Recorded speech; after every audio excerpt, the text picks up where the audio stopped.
Huge. All right, my first guest is an Academy Award-nominated actor who's appeared in numerous films, including Before Sunset and Training Day. Well, currently you can see him in Assault on Precinct 13. Please welcome Ethan Hawke.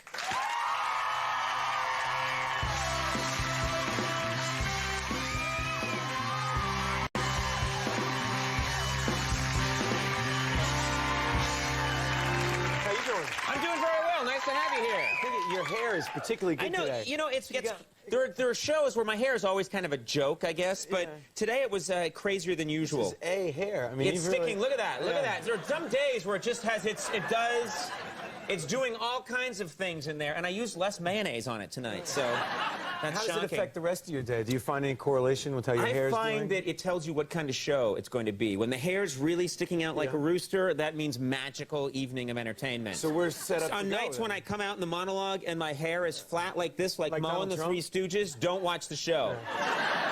When I come on and go, we got a really good show, just turn the channel, because it ain't happening. But we got a good one tonight. When you get older, do you think you'll do that comb over like Donald Trump? This is a comb over now. Oh, it is. It's terrific. This hair starts on my lower back, and it's been steamed and pulled forward.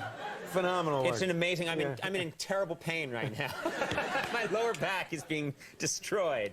Now, I was thinking about your career today. You've done, yeah, which is my every job. day, right? Every day I start the day by thinking about Ethan Hawke and his career. Yeah.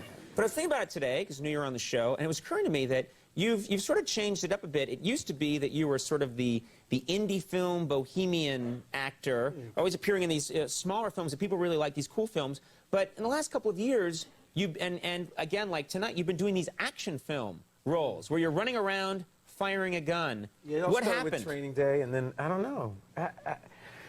You know, I just think that basically you can't have a very long career as a professional actor, particularly if you're a male, and not shoot somebody in the head at some point. Right, you know, right. That's American entertainment, a large part. It has to happen. Right, right. Eventually, you're going to be a cop. Right. And do you enjoy it? I mean, I've always thought. I'm not an actor, but when I watch movies and I watch people like you get to sort of run around in scenes and fire guns, I think, you know what? That looks like fun. I think I would like doing that. I have a lot of anger, and I'd love to shoot people. Yeah. I'm glad we're talking about this. Good. That's what this is about, yeah. Yeah, it feels like being a kid, you know, like running around. I mean, the problem is, on this movie, it was my first, like, major gunfight of a movie. And when you rehearse it, you have to walk through and you kind of go, okay, because you have blanks in the guns and the desk's not really on fire, you know. Right, and you go, I go bang, desk explosive number 2 and explosive number 3, and then I go bang, bang. And then, oh, that's good, except when they roll it, the desk goes on fire, the gun's loaded, and I'm shooting, and I'm shooting, and I'm shooting, and then they watch it back on the playback, and you see me going, bang, bang, and you think you forget, because you really do it. And you'd think I'd get a handle of it, but then the next one I have a machine gun, and then in the dailies they see me going, you know, so I showed my inexperience, I think. Yeah, I think that's not good. It's also, you immediately revert to like 5 years old running around. It doesn't look, I don't know about you, but when I was a kid and I used to draw war scenes, while you're drawing a plane shooting, drawing it with a crayon, I'd be like, you know, and that's probably something I would still do today. It's something that I do still do today. Yeah. Now, sadly. so what do they do? Do they have to do like a special effect to cover your mouth while You just have to do it again.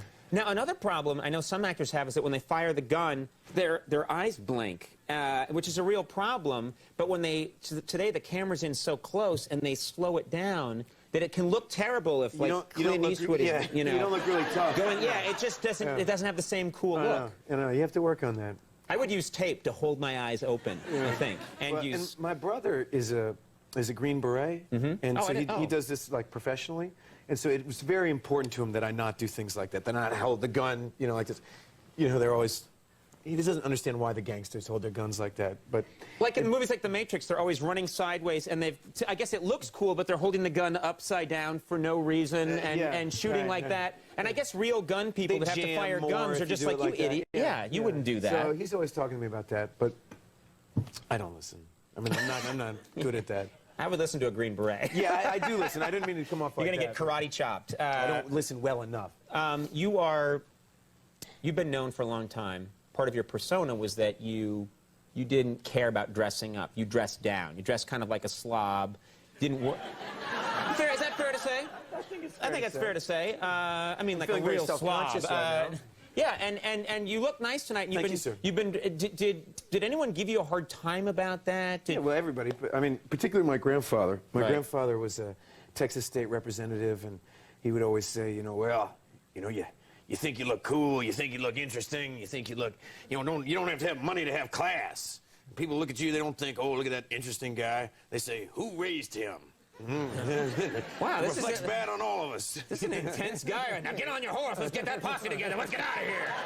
Come on, boy. Let's go. You'd be comfortable with that. Yeah, very cool. So, so you listen to him. You start to take it in after a while and try and dress up a little bit. Well, I have a couple kids now, so you start feeling like you need.